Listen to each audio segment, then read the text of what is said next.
want to touch on this topic in the way that I'm touching on it. Because if y'all noticed, I titled it Black Gay America. And it was like I really wanted to just let y'all, let y'all have that word, Let the colonizer do with that word what the colonizer has been doing with that word, Because that was one of the first words that was ever heaped on me to describe who I was. But now I'm realizing that I'm going to have to double back and scoop that word up like I did with the word black. Because, for people who've been following me, y'all know that one of my biggest struggles has been with the word black.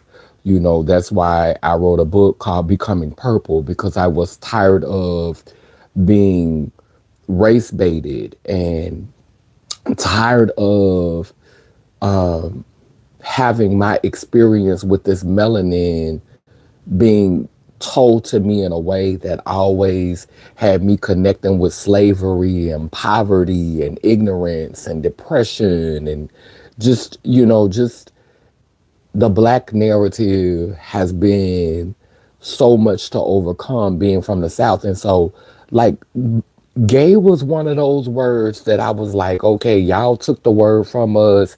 Y'all made the word mean what y'all want to make it mean. Y'all made the word about sexuality, because originally when I first heard the word, when the word was first used on me, now we know originally gay men happy, but when the word was first used on me, I wasn't sexually active yet. So it wasn't about who I was sleeping with, because I wasn't even having sex yet. But when the word was first used on me, Grand Rising and Nadia, when the word was first used on me, it was used because I had feminine behavior. So they had clocked it, it was a switch in my walk, it was some sugar in my tank, it was some teas going on. And so, the word was used to describe a behavior. And when I finally started accepting gay and I finally was like, okay, yeah, I'm gay, I finally was able to, look at gay as being happy, then the gay community started mistreating me. Not all of the gay community, but a lot of the gay community, because they wanted to control what gay looked like. They wanted gay to look like a man's man, somebody that the patriarchy could be proud of, somebody that the brotherhood could be proud of. And they wanted these type of men to be at the forefront of the movement. And so I started feeling pushed out of the gay community because I'm not doing gay right. Apparently it's a way to be gay. Apparently gay have to look a certain way.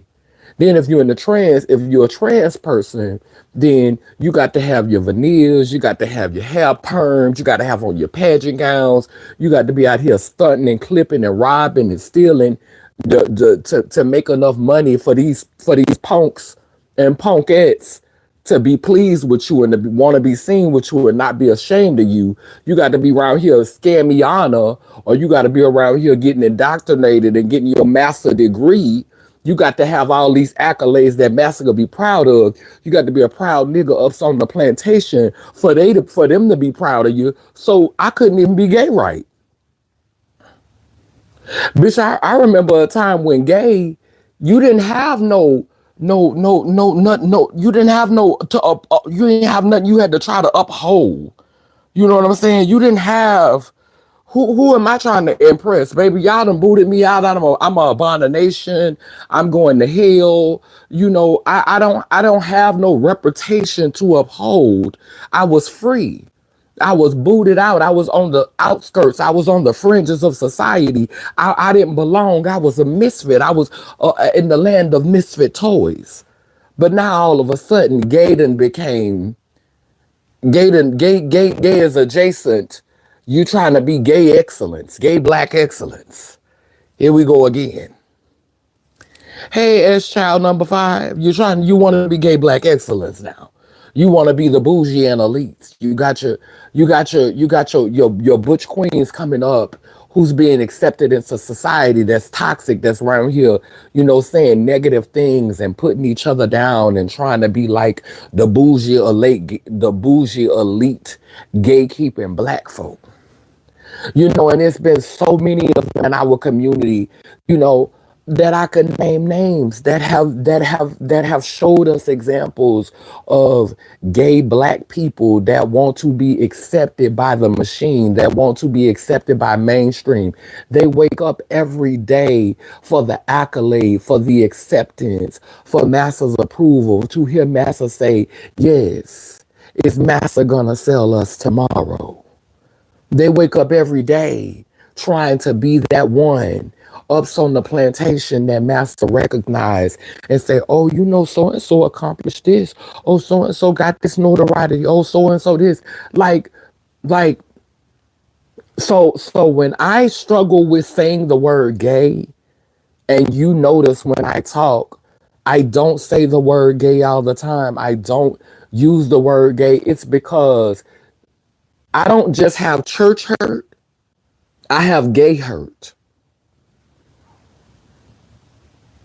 I have felt rejected and I have felt harmed by that word, because so many people have been trying to make gay into something that was palpable for straight people, into something that was palpable for what I consider to be halflings.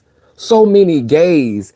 And so in this video, I want to talk about the homosexual archetypes. I want to talk about the lesbian archetypes.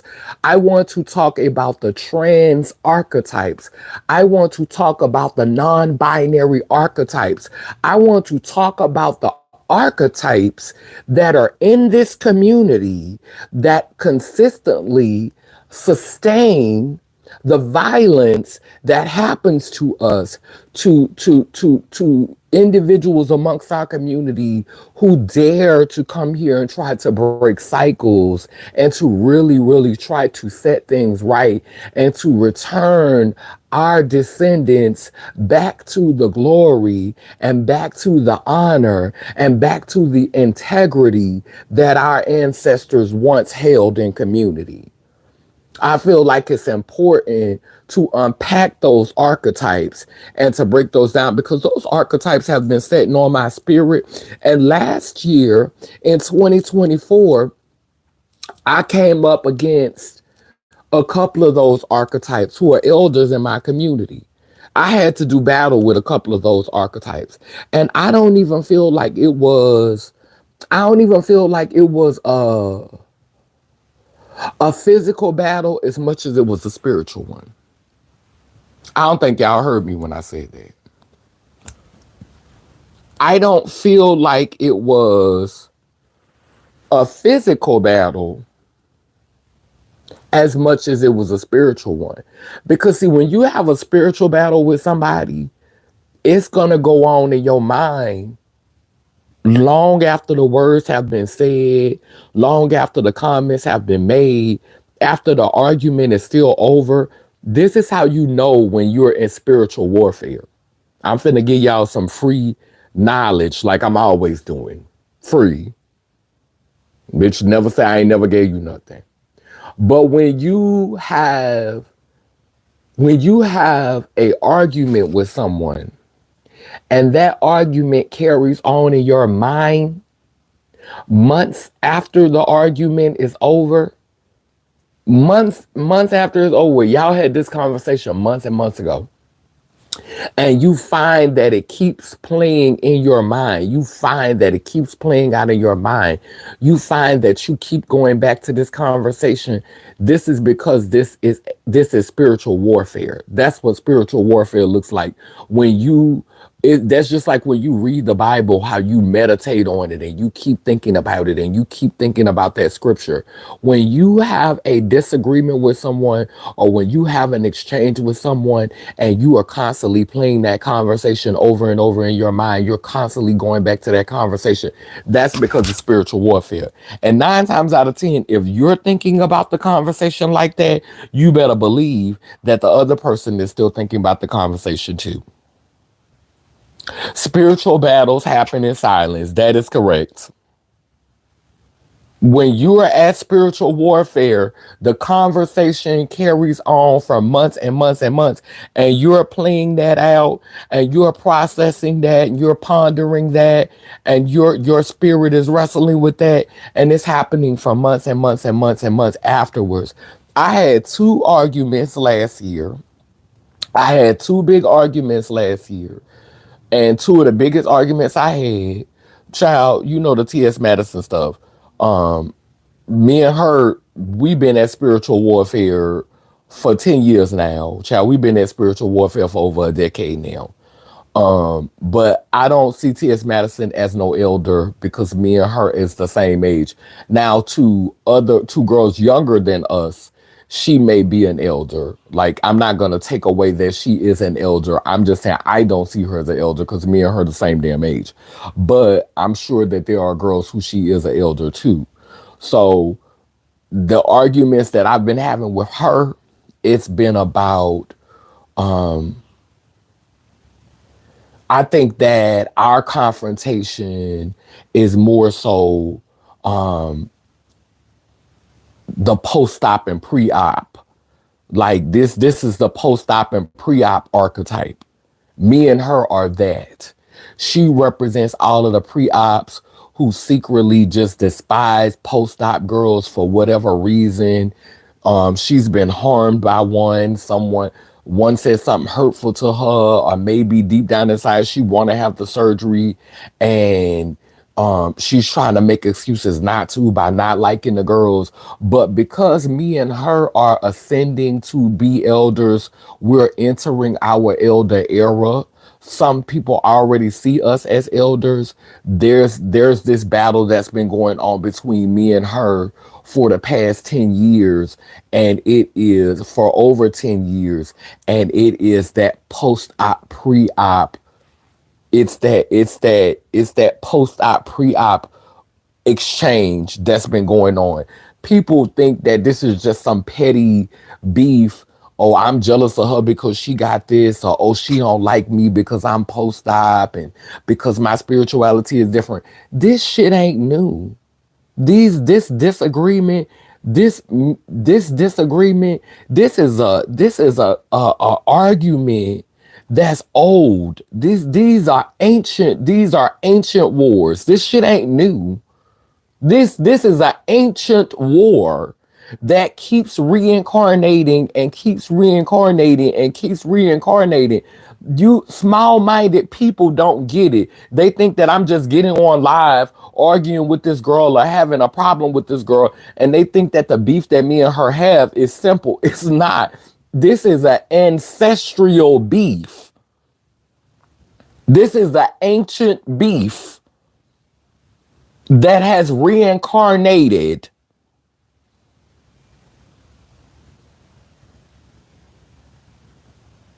It's this not new. Then I got into it with a female, somebody who was born female last year, who is an elder, who is older than me, who will not admit it, but she see me as a sidekick. So I'm arguing with T.S. Madison because T.S. Madison believe that her dick is her connection to the divine, and she secretly believe that you're stronger as a pre-op. This is her mindset, even though she ain't gonna say it. She worshiped the Father. She think that having her penis makes her superior. Her dick is her connection to God. Then I'm arguing with a female because the female think that she's superior because she's physically birthed children into this reality. She feel like she's superior. She tried to sidekick me. Then I'm arguing with then I got into an argument with another one of my elders who is devout Christian. And the reason why I worked with the female is because the female, when I did the grant, when I wrote the grant, I wanted to work with the female because the female was giving the language that you understood wholeness. My other elder who is like me, who was born with a penis, who does accept all the pronouns, is devout Christian.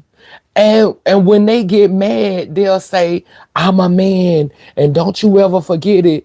And so where I am with my work, where I am with my art, I have to be careful about who I share my platform with. Because if I share my platform with the wrong person, it will tilt it in a way that makes it look like I am favoring one thing over the other. And I've worked hard to have a authentic balance on this platform. I've worked hard to honor post-ops, pre-ops, non-ops, male, female, trans, cis, gay, straight, bisexual, non-binary. I've worked hard to create a balance on this platform. And so whoever I share my platform with, whoever voice I choose to amplify on this platform, they can sway the platform to make it look like I'm saying, oh, you better than you. And so I've been thoughtful about, that's why y'all mostly hear me talk, because when I listen to other people, I pay attention to their intentions. I pay attention to their agenda. I pay attention to where this is going.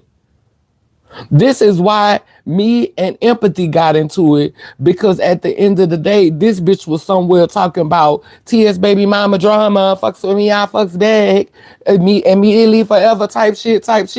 So at the end of the day, you're promoting baby mama drama. So I gotta pay attention to who I'm sharing my platform with. I gotta pay attention to whose voice I'm amplifying. I gotta pay attention to what that looks like. That is a responsibility to pay attention to what it looks like, because I know how responsible I'm being with the messages that I put out here. Yes, sometimes I get on here and I vent and I get upset and I read a bitch down, but I always come back and I make it make sense.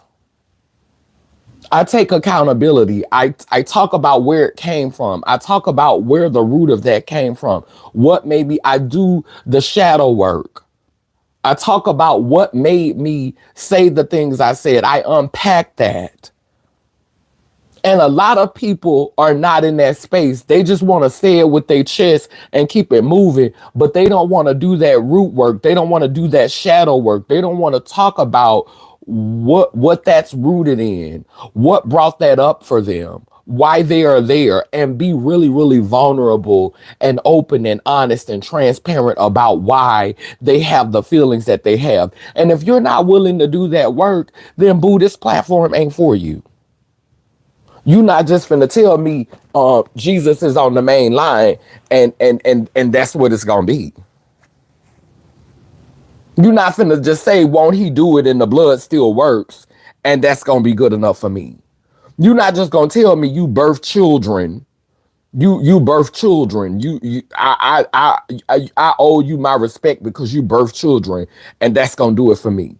You're not just gonna tell me I'm a man and that's what God made me, and that's how God made me, and that's gonna do it for me. Because they got men around here who changing their body the same way that trans people changing their body. You just ain't changing it to look like the opposite gender, but you still cutting on yourself. You're still having surgeries. You still changing what God intended. So just because you're not changing from one gender to another doesn't mean you're not changing yourself from what God allegedly intended. As far as I'm concerned, you trans too, bitch.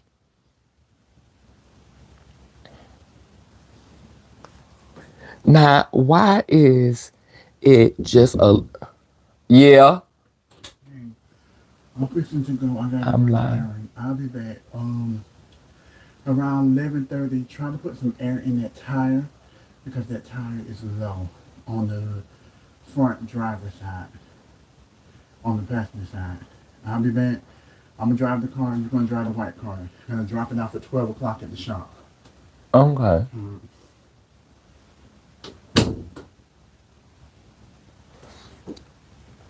Yeah, let me see.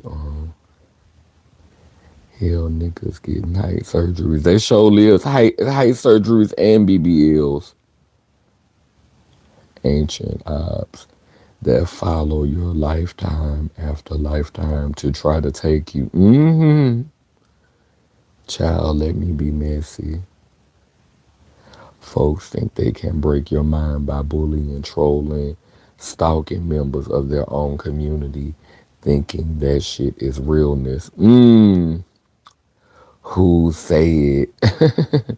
Spiritual warfare, yeah, is a mental pain that harms your aura. I can't stand them arguments or battles that linger in your mind months later. It's not a good feeling and it pisses me all the way off. Mm-hmm. Mm-hmm. Mm-hmm. It's like being gay or trans became a groomed halfling manufactured project. You better say that. Why can't everyone just be kind to one another? Eraserhead. I wish that was true.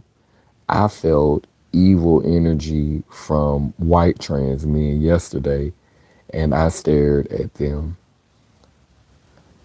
I want to kiss massa ass so much they can be promoted to a house nigga or get sold to another massa. I just want to be a white punk in blackface. You better say that. I just want to be a white punk in blackface. Chill. When you transition, you gotta look like a put together Barbie doll, always dolled up.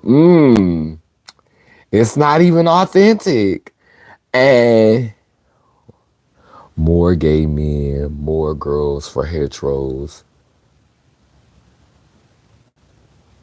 More gay men equal more girls for heteros. I don't see a problem at all.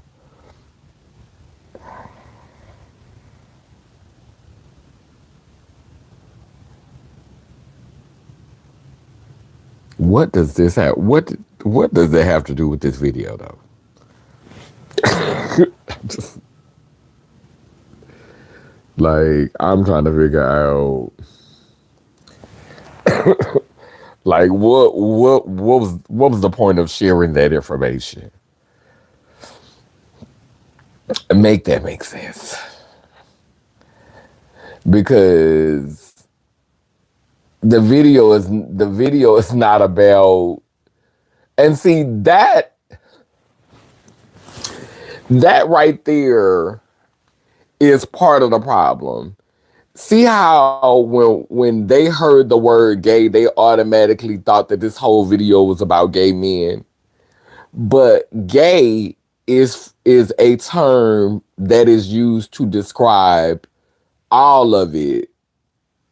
Like gay is literally a term that's used to describe lesbian women, trans men, trans women, non-binary people, everything that's queer, everything that is not heterosexual is viewed as gay. Gay is the blanket term. Just like there's many different kinds of melanin.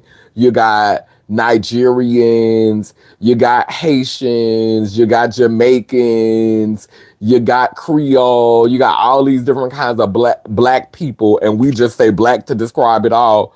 Well, gay is the word that's supposed to describe everything under the umbrella. Everything that's in the LGBTQ, they say it's gay. So having more gayness doesn't necessarily mean that it's going to be more girls for men, because more of them could be gay and more of them could want to be with each other and not with you. More of them could want to be queer and not want to be with cisgender straight people. Do you understand that? Did you get that? See, y'all don't get that. Y'all hear the word gay and y'all, it's more women for me. Not necessarily. Not necessarily. And this is why I struggle with the word gay, because the meaning has changed. Like I said, it at one time described the behavior, but as patriarchy tends to do, as a hegemonic society tends to do, there's some type of co-opting that's taking place. There's some type of this is something that's taking place where they're literally trying to change the word to center one group of people. And when I was coming up, that's what happened. They took the word and they changed it. and and I've been sitting here having all of these arguments with my elders, and I've been sitting here having all of these arguments with these ops, and these arguments are playing out in my mind. And it's like it hurts my spirit, because you think I want to fall out with these people? You think I want it to be that? And I'm finding that where I need to draw the line and where I need to speak up, it's with my own people. It's with the people that look like me. It's with the people that, because they always, remember the video that I did where I said, do all black people have to get along? I'm realizing we are, some of us are sworn enemies, because we have chosen what we're going to stand up for, what we're going to believe in. And I'm realizing that a lot of my sworn enemies have been closest to me. Bitch, and they literally have been playing in my face the whole fucking time, standing around me, blocking blessings, blocking opportunities, censoring my voice in a way that you think you have to ask yourself sometimes, was your family put around you to be your ops? Like, the people that are closest in your life, were they put in position to be your fucking ops? To keep you from saying what needs to be said and doing what needs to be done, because you are loyal to your family. And so I got people around me who I have respect for and admiration for, and I hold my tongue so many times out of respect for these people. But I have to be honest with myself. What is that doing for the future? How is that helping the future if I can't call a thing a thing? If I can't say, this stuff ain't working. This is not like, I understand. And you were saying this yesterday, Anandia, when you was messaging me, because Anandia, she gonna get in my Instagram inbox and write a book. And I love it. I love it. I be having to get myself together when I read, because baby, you love writing. I can't wait till we do our podcast. But I resonated so much with what you said yesterday. Our elders, just because of what they've been taught, they think that's the justification. This is how we was taught. This is how we was raised. Does that make it right? Does that make it what we need? Simply because we're always taught that the hardest route to take, the most difficult route to take, is going to be the one that's less traveled.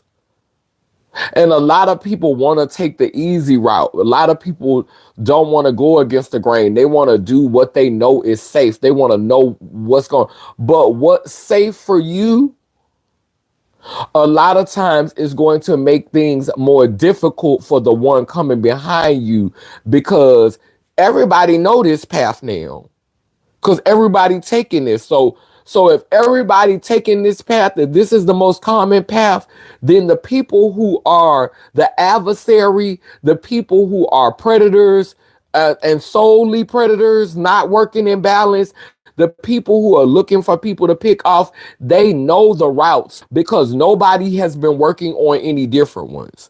They know all of the paths because nobody's been working on any different ones. So they know how to infiltrate those paths. They know how to blend in on those paths. They know how to circumvent that. They know they all any plans, they know this is where we could go and get what we need because everybody taking this path, everybody's following this, everybody's doing it this way. So they're waiting ready. They ain't even gotta do anything.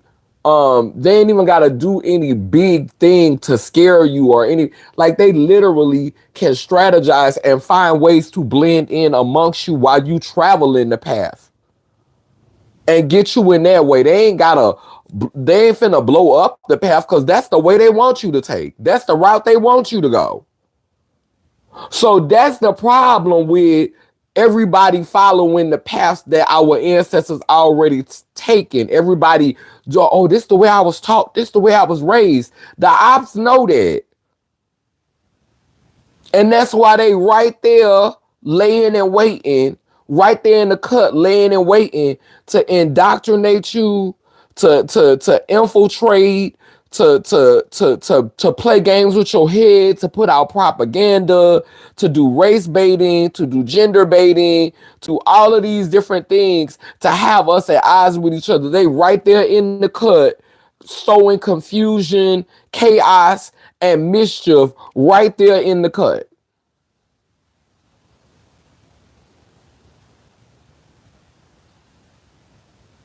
That's the problem with that. That's why they say the path that we need to take is a lot less traveled because everybody taking the easy road, and the easy road, that's getting everybody sifted through like wheat. But don't nobody want to have that conversation because people too busy out here. People followers, people go along to get along. People out here trying to win. People want to win. And people so set on trying to win, and people so set on trying to have these opportunities that they out here just playing the game, just playing the game as is. They ain't trying to change nothing about the game. You just trying to get your, well done, sir. Well, that's a good boy. Well, that you did fine well, ma'am.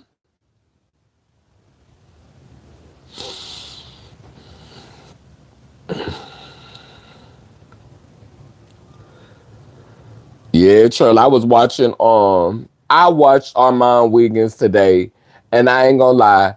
When I watched him and I saw the episode about, well, look, I'm sitting up here. I hadn't got distracted because I've been watching this old TV show. I don't want to get off topic.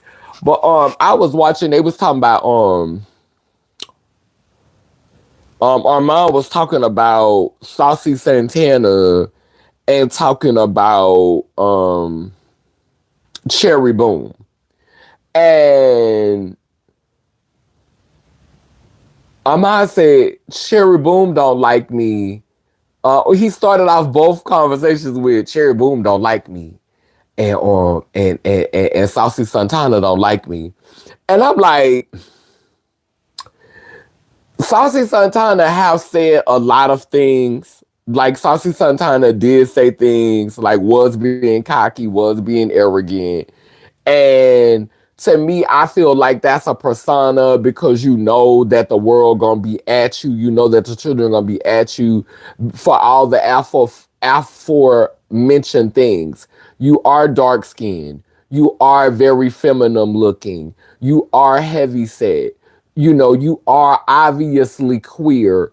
and you identify as a black man and you wear feminine clothes, you wear hair, you get your nails done, you do all of these things. So you know they're gonna be at you. So you got to build up this strong persona. You got to, have this attitude of being able to pop your stuff. Like you gotta be on that level. Like I feel like that's just like a persona that Saucy created to protect themselves because they didn't want the world to see the vulnerability and the softness because we know that world, we know the children will eat you alive if they see you crying at the drop of a dime and they know you soft and stuff like that. And so because Saucy knew the world was going to be at him, that's what he gave to protect himself, and I feel like because Saucy was more liberated than Armand is. Armand has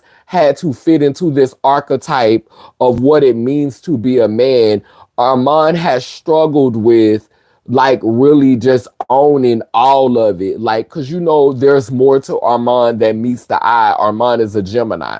So I'm sure Armand has wanted to play with Guiche a little bit more, has wanted to do a little bit more, but Armand has not wanted to be the one that was talked about for, oh, Armand is too feminine, or Armand wear wigs, or Armand do this. Armand know how the gay community give it up. He know how the gay men give it up. He's been in those circles. He's heard those conversations. He know how they drug for Funky Dineva. He know how they drug for blaming on K Wayne. He knows how they drug for even Tyler Perry for doing the muddier stuff. He knows how the gays really feel about the gay men who put on the wigs and wear the makeup and all of that to get ahead. He knows that and he doesn't want that to be a part of his brand. And so I think that a little bit of the bitterness of not being able to be as free as Saucy Santana kind of made him be at Saucy Santana in a negative way when Saucy first came out and was like, I'm going to kind of give it to Saucy because, low key, I'm kind of mad that you're getting any notoriety.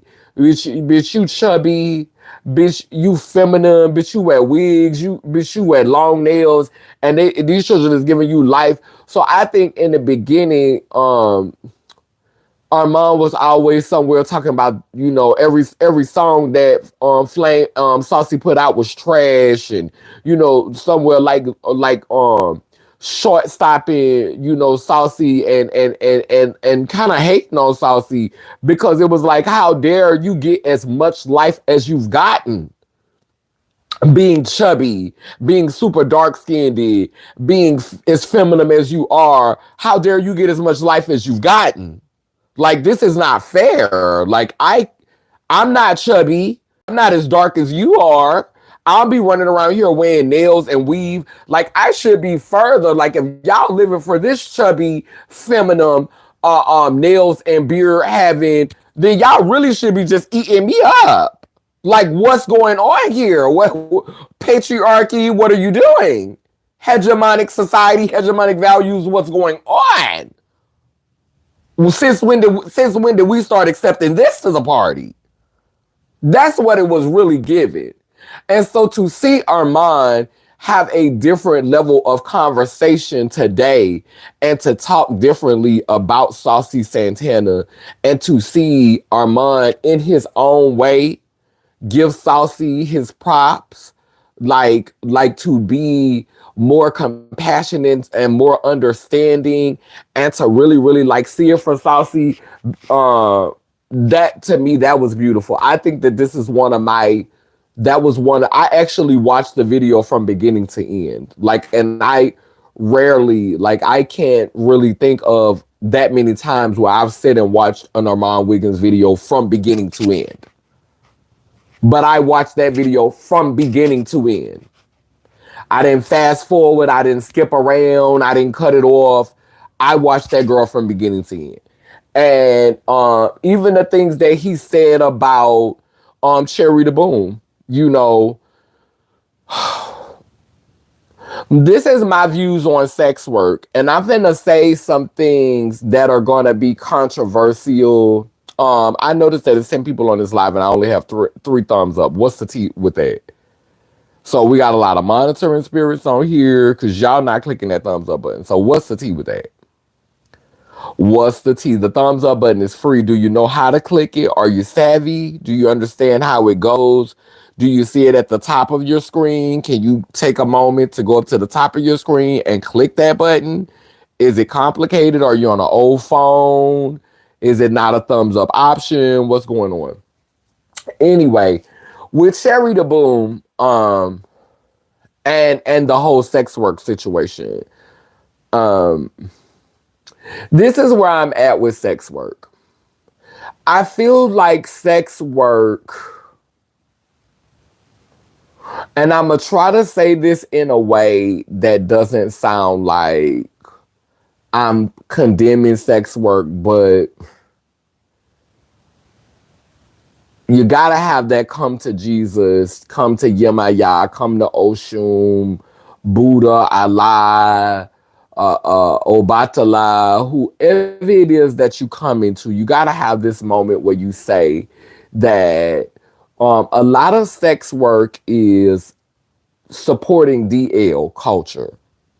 A lot of sex work is supporting men who are cheating on their wives, men who are not open about their sexuality. A lot of sex work supports the very things that make it possible for women and queer people to remain oppressed.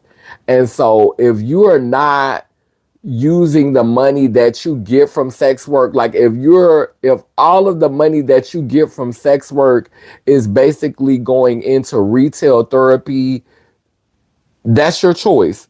If that's what you want to do with your money, if you want to go and do sex work and you just want to live fab and you just want to, live comfortable from sex work, if that's your goal, if you're just trying to take care of your family, feed your children, pay your way through college, whatever it is that you're trying to do with the money, if you're putting yourself through that, then you have that right.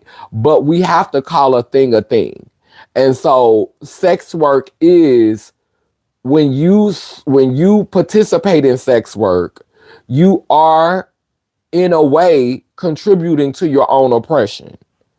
Because every time you consent to sex work, every time you participate in sex work with a person who you know that is ashamed to be with you in public, with a person who is cheating on their wife, and a person who is not being honest about who they are, you are saying it's okay to oppress me. It's okay for you to remain in power. It is a agreement of consent. I see you as a funder. I see you as an opportunity, and I'm okay with this circumstances as long as you continue to fund me. I'm okay with these circumstances. These circumstances, I will allow them. I will give consent to it. That is the contractual agreement that is happening when you accept money for sex with someone who you know has not done the work on themselves. It doesn't matter how much money they're giving you. They're literally giving you money with men's faces on it. They're literally giving you a promissory note, which is basically a promise that men will maintain power, that men will keep power. And as long as you trust in these men, as long as you provide services for these men, as long as you submit to these men in exchanges like this, then these men will continue to provide for you. These men will continue to have value in your life. This is an agreement that you accept when you participate in sex work. You accept the circumstances. You accept that these men, the men's faces who are on this money, the men who are on this currency, They are going to provide for you. They are going to sustain you. They're going to make sure that you have what you need. They're going to make sure that you have your needs met. So this is an agreement that you're entering into. And when we say sex work is the oldest profession known to man, it is a reason why. Because when sex work really became a thing, and when sex work really became what a lot of feminine beings are beings who use their femininity and as a means to make money, as a means to get resources, beings who use their bodies in that way, that there's a contractual agreement.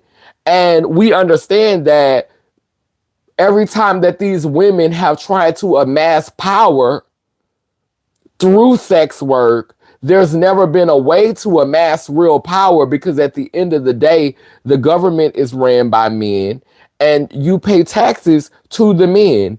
And so once they feel like you've gotten too much, they're going to set you up and bring your shit down and come in and take your shit over. So you ain't going to never be the top dog. You might get away with a little bit more in places where it's still illegal and you getting all your money tax free. But at the end of the day, the face on the money is a man. And where you got to go and spend that money is with men. You got to spend it in a male ran and male operated system.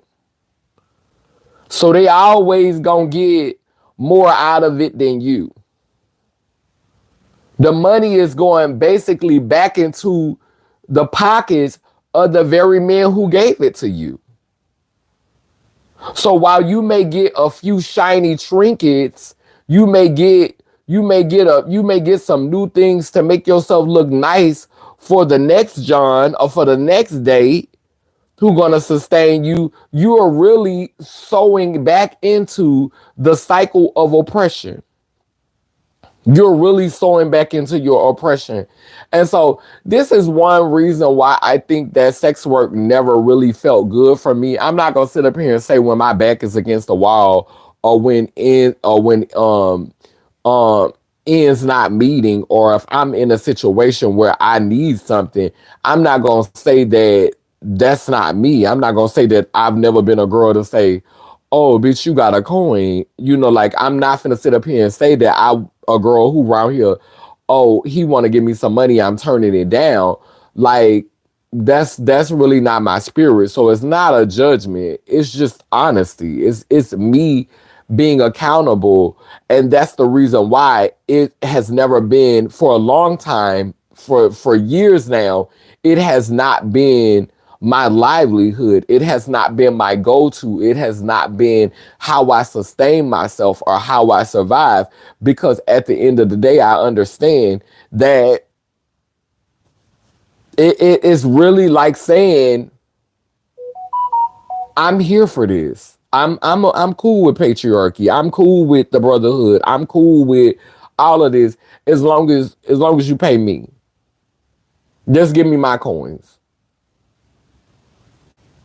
And that's just the honest truth. You know, and a lot of girls don't want to hear that.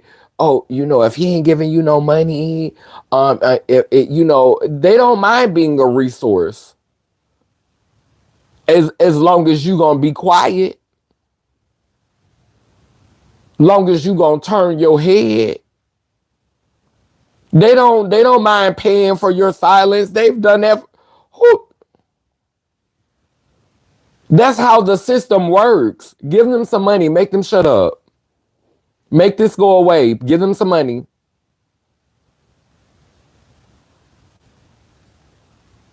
That's how the system works. They don't mind. Give them some money. Make them shut up. Make them be quiet. Give them some money.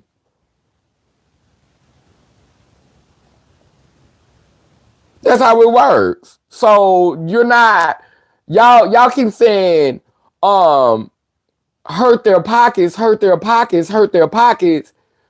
You're not hurting their pockets. You're not hurting patriarchy's pockets. Yeah, you're hurting a few individuals' pockets, but overall, you're not breaking the system. You're not breaking for every one of them that y'all make go bankrupt, you make another one of them richer. That's why when y'all talk about boycotting, I be like, huh? You gotta boycott the whole system. You can't boycott this company and this company. You literally gotta boycott the whole system for that shit to work. Because there's no way that you're going to break patriarchy by boycotting a couple of stores or boycotting a couple of machines because they own everything. They run everything. And so when you make one go out of business, you make another one wealthier.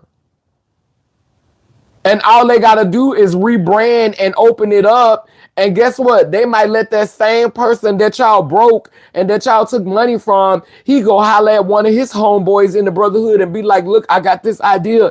If you just, float me some money and give me another chance, then I feel like this could be a win. And then he just open up another business.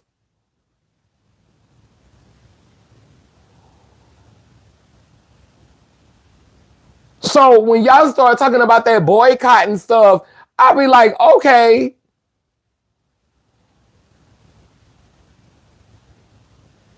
they literally own everything. The only way you can hurt these men is by hurting their wallet. What's more important to them than money? Because money is temporary. What's more important to men are their ego. What's more important to them are their integrity. That's what's important to them. Their social standing, how they're viewed in society. You could take all of their money as long as they still have connections, as long as they still have resources. Bitch, you haven't done shit. They took all of that money from Kanye West. What hurt Kanye was how they embarrassed him. And Kanye West lost all of that money because of things that he said. And now Kanye West is richer, more richer now than he was a few years ago. Y'all drug him, y'all cut him off, y'all canceled him, and he faded into the background and came back with more coins than he had before y'all canceled him. Flaunting his white naked pretend girlfriend, white naked pretend wife in front of y'all face. But y'all thought y'all had broke him too, didn't you? Y'all thought y'all had showed Kanye, huh? And Kanye faded into the background, left the country, worked on blah, blah, blah, whoopty, whoopty, whoopty, woo. And now he's worth more than Jay-Z.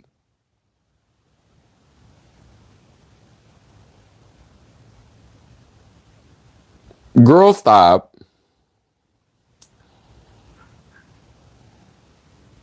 I be talking your ears off. I can't wait for the podcast too.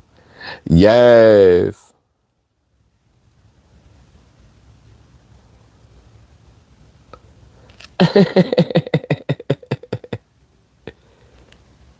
The enemies will hide in the family the most that you hold dear to your heart. You better say that. Some folks stuck on sex and genitals. Anandia, that's because they drank too much rat water from their baptism. Rat water. They know how to curve a motherfucker real fast.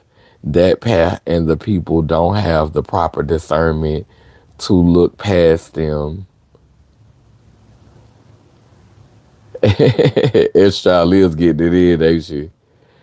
They knew the spiritual path and the movement was gonna come, and they scrambled and infiltrated the fuck out of it. They sure did. You better say that. It's like Christianity.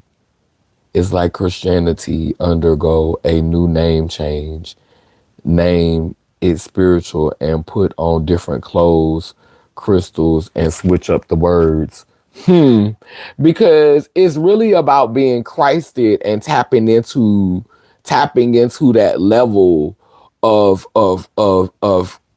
to be Christed, to be in that place of awareness. And Christianity just became this watered down sheep herding movement. Our mom want to transition low key. I wouldn't be surprised. It's definitely more to him than meets the eye. Our mind has the potential to be a whole one. Definitely has the potential to be a whole one. Still in punk phase. The test has determined that it is not a whole one yet. Still in punk phase. High level punk. High level warlock punk. Warlock punk energy, but definitely not a whole one yet. They might as well leave church to go trick or treating. Come on, a god goddess.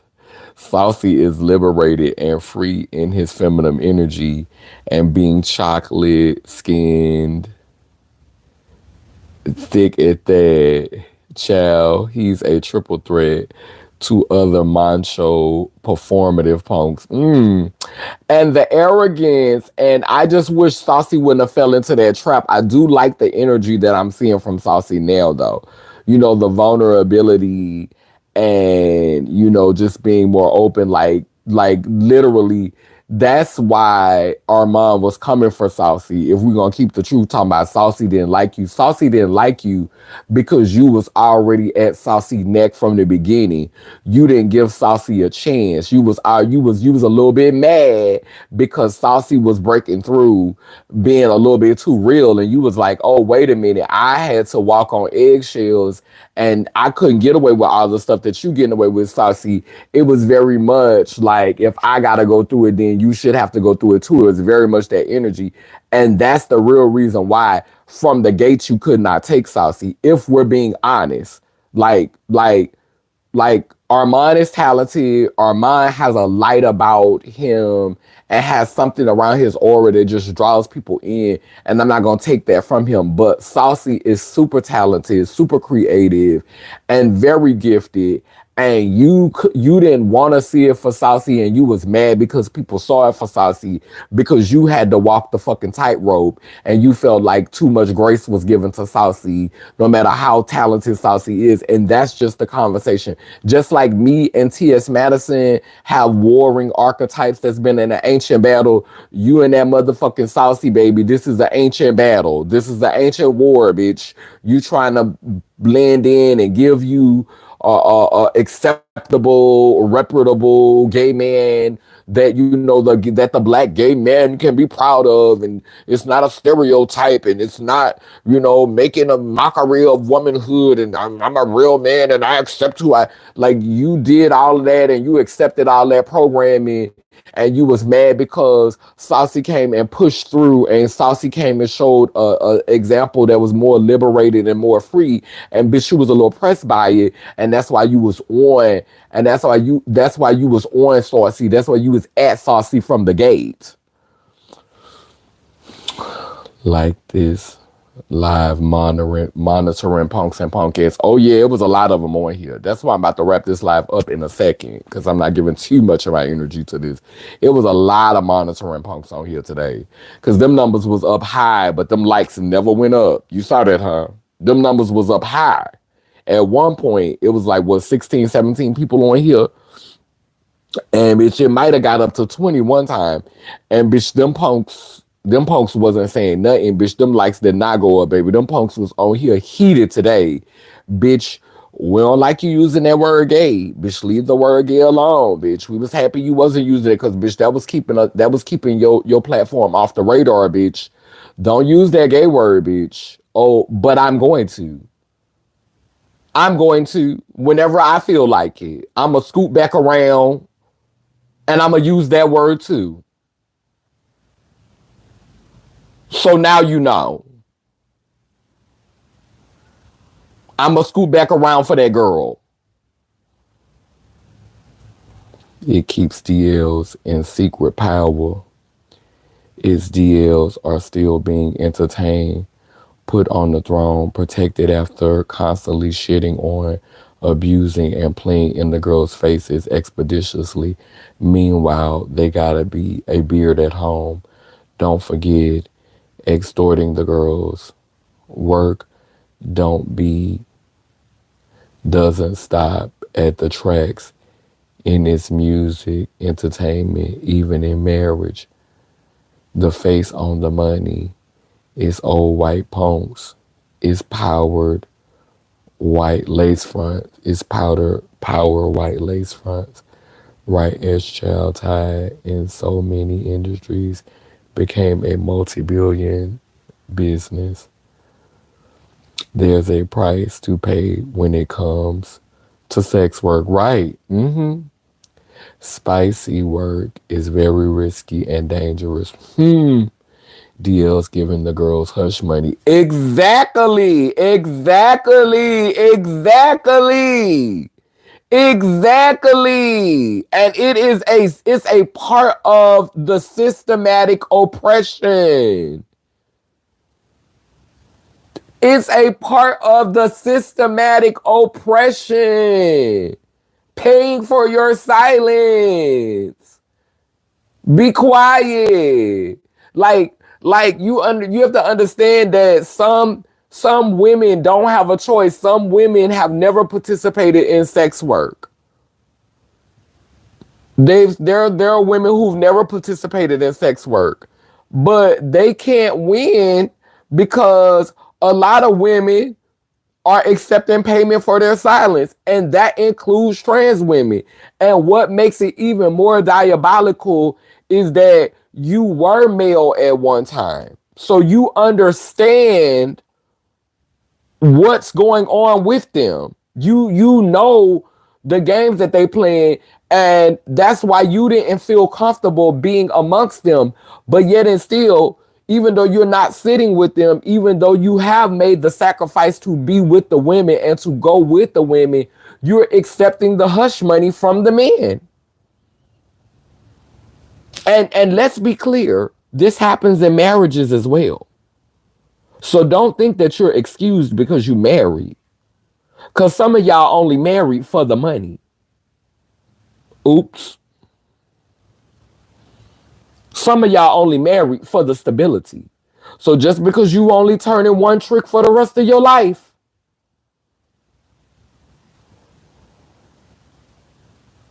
don't give you the right to sit in judgment and look down your nose. Because mama gonna judge you all the same. The divine feminine is going to judge you all the same, whether it was many tricks with many, many men, or it was just that one man that you could not stand and you despised, but he took care of you and he paid you well. And so you sucked it up and you rolled with it. You all be judged the same, bookity boo.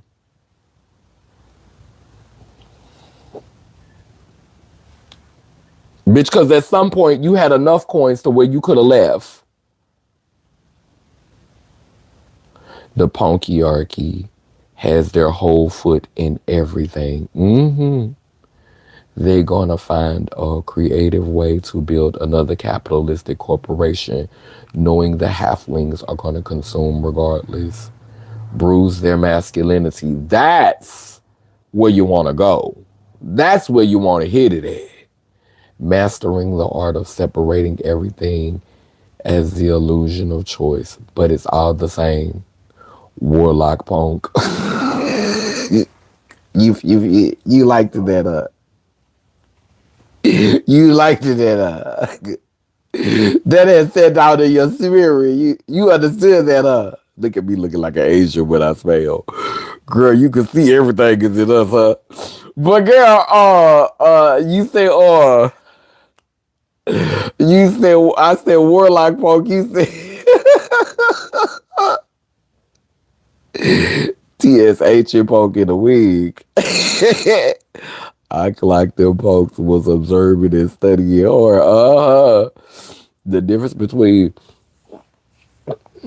women is cis women get paid in hand and trans women get paid behind the scenes at the Motel 6 because the cis women um are literally not just not just beards not just beards and marriages, but cis women who comply with the patriarchy. And we're gonna close here. We're gonna leave you with this thought. Cis women who comply with patriarchy and who subscribe to patriarchy are governmental beards, are the beards of the matrix, are infrastructural beards. They they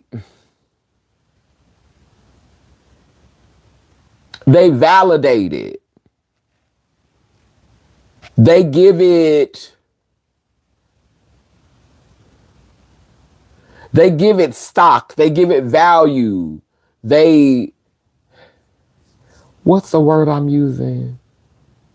They solidify it. Like they make it reputable.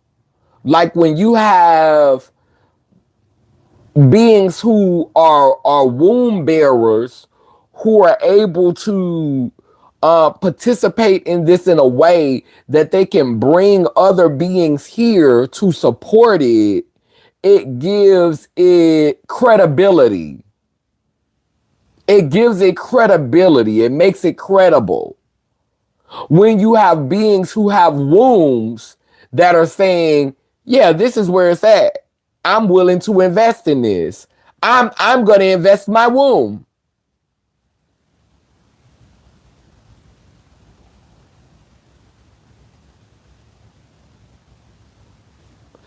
Before y'all, before you blocked him, I wanted you to go look at his page and see if he had any content. You got him together. I wish you could have went and looked at his page and saw if he had any content. Cause beings like that, they're mad because, and then it was a white face one. So since he had a white face, I really was curious. Did he have any content or was he just using the white face to give validity to the comments that he was making? Cause when we see a white face, we automatically feel like they're saying something important. When we see a white face, oh, we be like, when we see a white face, or what they said, hey, it really hit then, bitch, when it's a white face, bitch, and it was a white man face. So I want to know, did he really have a platform? Because a lot of times, they gender bait us, they race bait us like that. It'll be a black person using a white face, and it'll be a white person using a black face.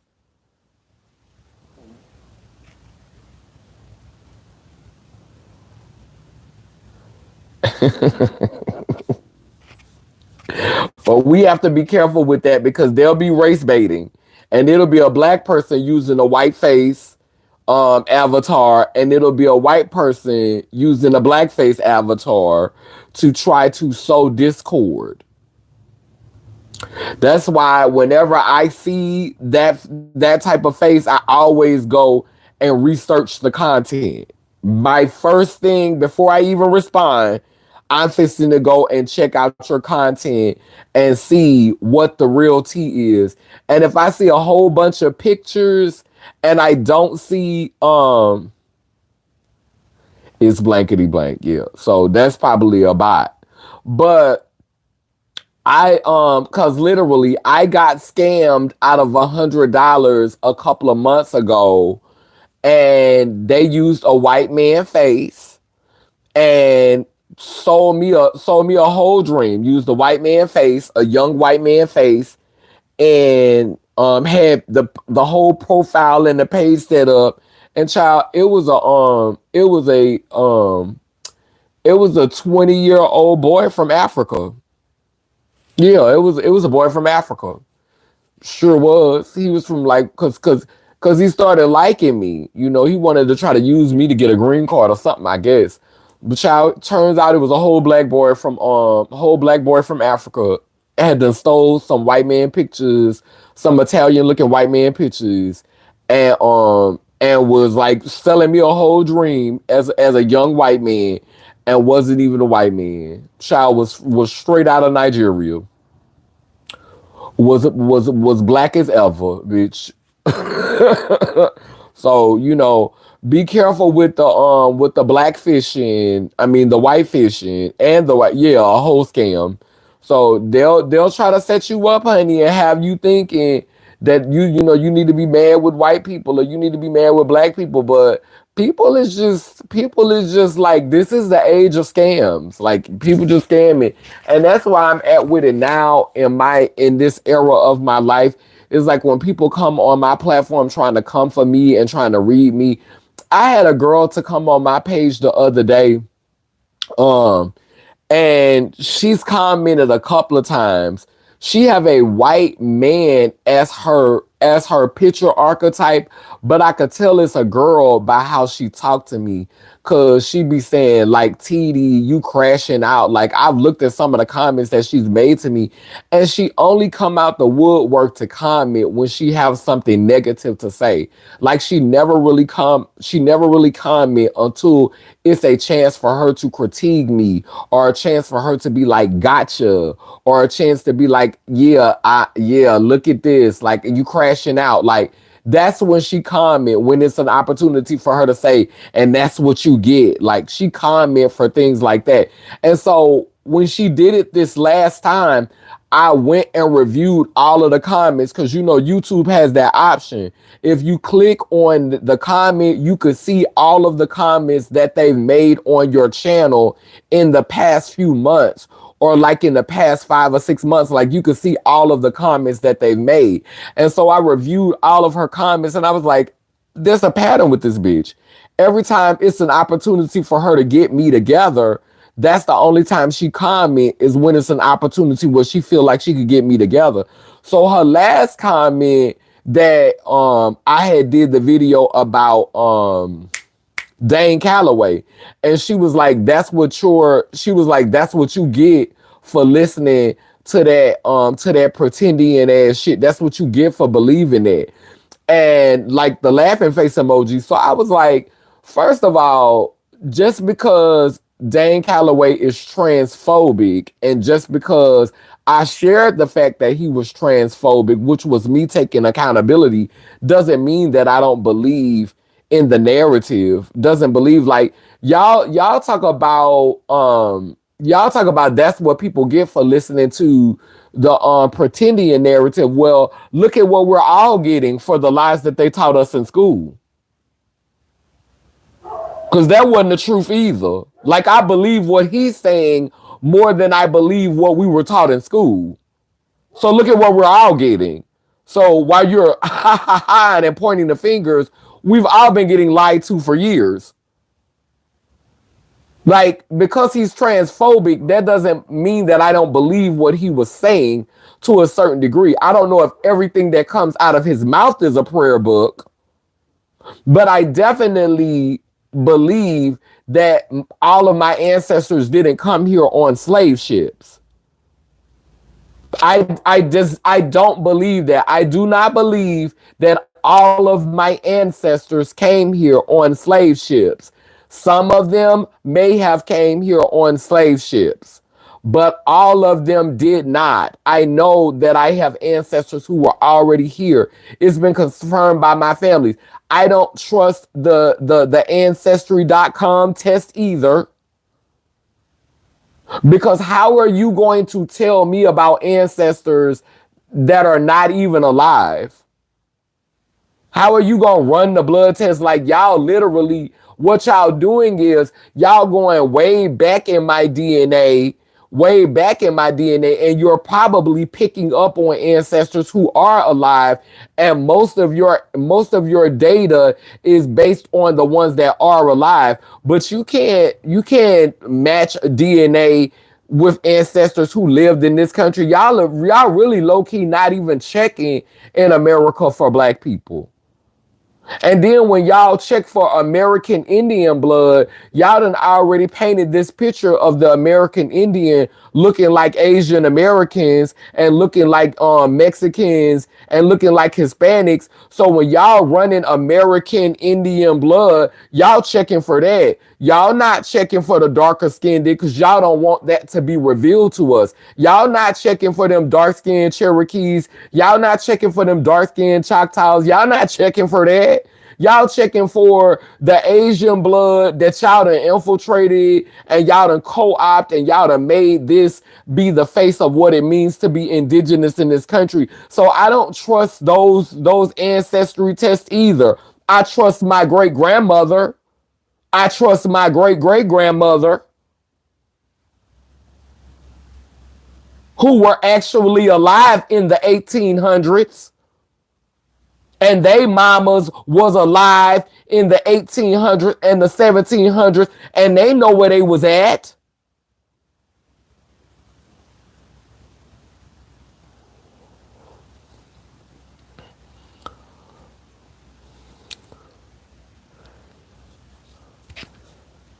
We being deceived by false prophets and teachers all the time. Exactly, Anandia. The ancestors were already here. That's right. That's right. They white fishing, Mexican fishing, and Asian fishing, the Aboriginal indigenous people. You better say that. Because, baby, we indigenous to the planet. We're indigenous to the cosmos. How about that? How about it? How about that? How about everywhere is my home? How about that? How about I'll never feel not at home because everywhere I roam is my home. In some places, I just feel a greater sense of power. I just feel a greater of awareness, a greater sense of presence. But how about that? Tiamat is our birthright. How about that? How about the multiverse is our home? How about that? Right.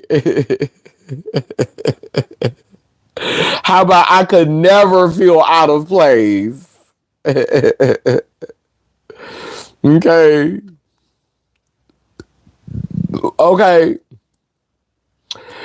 Yeah, so y'all, I just had to come on here today to like talk about these archetypes and to let y'all know that I will be using the word gay more as that will be a part of unpacking my trauma around gay hurt. Um and thank you, Anandia. Well, you know you and S Child was the ones who made it dope. You know y'all was the ones who made it lit. It could not have been lit without y'all feedback. So thank you for definitely contributing to the energy of the live. And I'm so happy that I have like-minded individuals who I can um share my thoughts real time with, and we can unpack the truth together and present it in a way that helps, if not, but a handful more to get it. My prayer, because I know that flies will gather to shit. So it's not about millions and thousands of people getting it. It's about solid, sincere, authentic individuals getting it and being willing to stand 10 toes down on what they learn and being able to disseminate that to people who are worthy and ready for the information. That's what it's about. It's about standing 10 toes down. It's about when you walk into a room, you walking into your sovereignty, you walking in your wholeness, you knowing who you are, and you not letting anybody take that from you. You not letting anybody knock you off your throne spiritually, knowing that wherever you sit, where if you sitting in the streets, if you sitting in a tent, if you sitting in a mansion, if you sitting on the side of the road, wherever you're sitting, you're sovereign. Wherever you're setting, you're autonomous. Wherever you're setting, you're whole. And never let anybody trick you out your sovereignty. Never let anybody trick you out of your autonomy. Never letting anybody trick you out of your awareness, your wholeness. Because baby, that is your crown. That is your sovereignty, baby. Don't let nobody trick you out your gift, your anointing, your inheritance. We're not letting people trick us out of that in 2025. You're not tricking me out of my wholeness. You're not tricking me out of my sovereignty. You're not tricking me out of my awareness. You're not tricking me out of my autonomy. Take that over there. And I'm going to stand on business. I'm going to stand by myself if I got to. I'm going to stand with a little bit of money in my pocket if I got to. I'm going to stand on it. I'm going to stand on it. And I'm going to kneel for it because that's what I serve. I choose what I serve. You're not going to tell me what I serve. I choose what I serve. I'm going to stand on it and I'm going to kneel for it. Amen, a woman. And I'm not going to be around here worshiping beings who can't even self-produce, who can't even create, who don't know that they're creators, who don't know that they could create by themselves. Not going to be around here honoring and exalting beings over me who are halflings and who haven't even moved past the punk and punkette stage, who punk peas and pumpkins. Not finna be around here lifting y'all up on no pedestals. Delulu Mays and Delu Roys and Pick Mishas who around here siphoning Sophia juice, rainbow juice. No, baby. Not finna be around here worshiping y'all and putting y'all on a pedestal. That day is done. That day is over. If you are not whole in your spirit and you can't have a conversation that's whole, I'm not finna be around here honoring beings who identify with the construct of womanhood, who are forgetting that we are all a part of each other. I'm not finna be around here honoring men who identify, males who identify with the construct of manhood, who have forgotten where they came from. Not finna be around here exalting you halflings, lifting you halflings up. I'm not finna be around here being Robin to your Batman. That day is done, Pookity Poo. It's done, Bookie Butt. Not finna be around here reducing myself and making myself feel small because you think you better than me because you kept your dick and you feel like your dick is your connection to God. Not finna be around here putting you a bit ahead of me because you feel like you didn't transition and you stayed a man so that you could benefit from the patriarchy. Not finna be around here lifting you up because you, at the end of the day, you feel like your power comes from being born with a dick. Not finna be around here lifting you up because you feel like your power comes because you was born with a coochie and you could birth babies for this here plantation. Not finna be around here lifting you up for that, bookity boo. Miss me with the bullshit. Miss me with it. And if it doesn't make sense to you, then this message isn't for you. This platform isn't for you. And I'm okay with that today.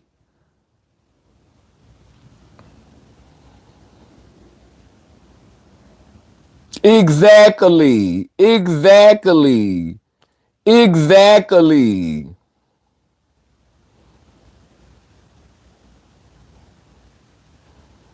Mm-hmm.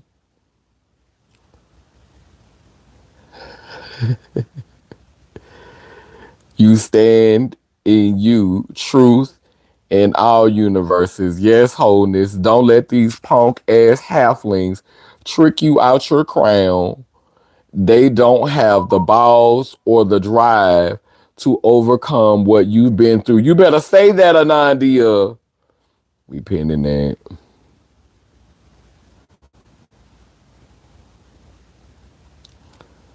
Mm-hmm. We're not a sidekick. You better say that as child. Not the sidekick. Period. 11:11. No dimming my light for stripped down, flesh obsessed halflings. You better say that. No more putting peasants on God pedestals. You better say that. Oh, yes, we getting it at the end, huh? Ashe. We're the main character. Always be the main character in your story and make sure that you doing some main character shit. Make sure you on your main character zhush. Make sure you on your main character vibes. That's on period. That's on period. So we will light a candle in the next video because we've been being consistent with lighting candles. So I'm not gonna light a candle today, but put me some candles in the chat. Down but down that I say cool keep spinning and turning in Gani Yanko Kalukalo, which means I am a child of God goddess. If I am, you know you are. Bound and round, both circle and square. We too speak life, so operations beware, sending healing to those in despair. El Babosalawa, which means we come in peace, no harm to any Laylim Layler. Remember, you don't have to be filthy rich to stand on business. Uh-huh. Remember to light your candles, representing past, present, and future. Past, present, and future. We're grateful to the ancestors who have come, the ancestors who will come, and the ancestors who are already here fighting to make a difference. I give life, give honor, give power and strength to the whole ones who are out here fighting this battle. You know, we are the few fighting against the many, but we will endure. The race is not given to the swift, but to the one who endures. So continue to endure, preserve your light, protect your energy, take care of yourselves, and be well. Until next time, I love y'all, and we will talk again later. And yes, we're going to be talking about this word gay. They thought they had took it and they was gonna do what they want to do with it. But just like we doubled back and scooped that word black, we finna double back and we finna scoop that word gay. Amen. A woman, Laylim Layler. I love y'all. Later. Mwah.